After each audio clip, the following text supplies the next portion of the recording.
సునీల్, కొద్దిసేపటి క్రితమే జమ్మూ కాశ్మీర్ లో ఏదైతే ఉగ్రవాదులు పాకిస్తాన్ నుంచి వచ్చిన మిసైల్స్ ని అదేవిధంగా డ్రోన్లను కూడా పూర్తిగా నిర్వీర్యం చేయడం జరిగింది. అయితే ప్రస్తుతం రాజ్నాథ్ సింగ్ ఉన్నతాధికారులతోటి సమీక్ష నిర్వహిస్తున్నారు. త్రివిధ దళాధిపతులతోటి కూడా ఆయన ఎప్పటికప్పుడు పరిస్థితిని అడిగి తెలుసుకుంటున్నారు. జమ్మూ కాశ్మీర్ లో పరిస్థితి ఏ విధంగా ఉంది, ఎటువంటి చర్యలను ఆర్మీ అధికారులు చేపట్టబోతున్నారు అనే దానిపైన కూడా ఎప్పటికప్పుడు అధికారుల వద్ద సమాచారం అయితే సేకరిస్తున్నారు. అయితే ఇక్కడ ఏదైతే 8 ఫైటర్ జెట్స్ కూడా పాకిస్తాన్ భారత్ పైకి వదలడంతో వాటన్నిటిని కూడా S-400 సమర్థవంతంగా నిర్వీర్యం చేయగలిగింది. అయితే ప్రస్తుతం భారత్ ధాటికి పాకిస్తాన్ ఒకవైపు ఇబ్బంది పడుతూనే మరొక వైపు మేకపోతు గాంభీర్యాన్ని ప్రదర్శిస్తుంది. 14 రోజులుగా కూడా కాల్పుల ఉల్లంఘనకు పాల్పడుతుంది. అయితే ఉగ్రవాదులే లక్ష్యంగా చేసుకుని ఆపరేషన్ సింధును నిర్వహించామనేది కూడా ప్రపంచ దేశాలకు భారత్ ఇప్పటికే వివరించడం జరిగింది. అయినప్పటికీ కూడా పాకిస్తాన్ ఏదైతే చనిపోయిన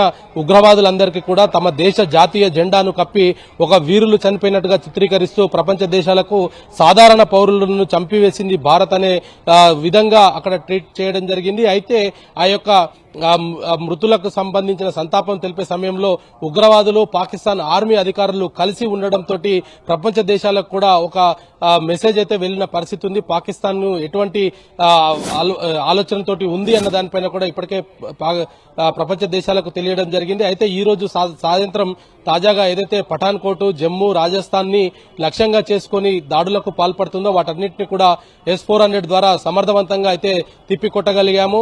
అదేవిధంగా ఫైటర్ జెట్స్ ను కూడా ఇప్పటికే 3 ఫైటర్ జెట్స్ ని కూడా భారత గగనతలంలోకి వచ్చిన వెంటనే వాటన్నిటిని కూడా నిర్వీర్యం చేయగలిగాము. అయితే ఈ రోజు రాత్రి అంతా కూడా ఇదే విధంగా పాకిస్తాన్ కవ్వింపు